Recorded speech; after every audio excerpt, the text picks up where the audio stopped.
apelojmë që ti respektojnë rekomandimet nga mjekët, do të thonë mos të dalin nga periudha prej orës 11 deri orën 17. Temperaturat përvëlluese që kanë kapluar vendin po ndikojnë edhe në shëndetin e qytetarëve.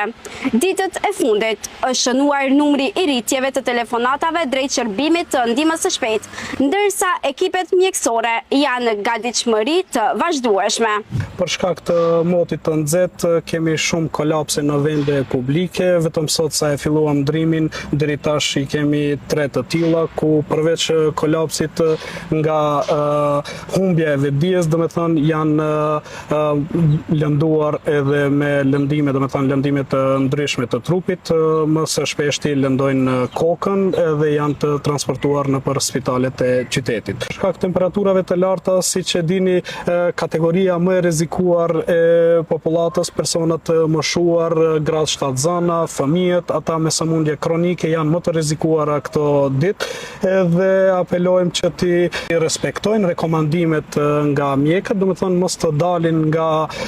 periudha prej orës 11 deri orën 17 ku janë temperaturat më të larta, vazhdimisht të konsultohen me mjekun am, të marrin terapinë e përshkruar nga mjeku am, të marrin vazhdimisht lëngje, posaçërisht ujë, edhe nëse janë të detyruar të dalin jashtë, do të thonë të vishen me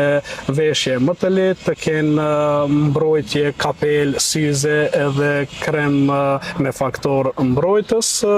Gjithashtu apelojmë që të kenë kujdes edhe fëmijët mos t'i lënë vetur përderisa mbarojnë ndonjë punë. Është me rëndësi të ceket edhe familjarët të cilët janë të moshuar edhe jetojnë vetë, është mirë të vizitohen nga familjarë të tjerë, sepse kanë nevoja të ndryshme në këto ditë të nxehta. Gabimet më të mëdha që dalin në këto periudha ku thamë që nuk duhet të dilet, e dyta nga pagjumësia, nuk ushqehen në mënyrë të duhur, stresi dhe shumë faktorë të tjerë ndikojnë, do me thënë jeta shumë dinamike, dalin edhe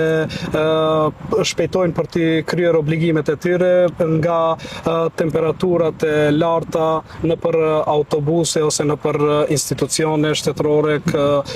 qoftë edhe private, ju përkeqësohet gjendja edhe kërkojnë ndihmën e shpejtë.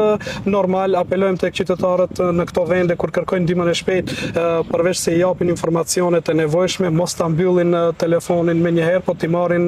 këshillat e nevojshme derisa të arrijnë ekipi i ndihmës së shpejtë, sepse shpesh ndodh me këshill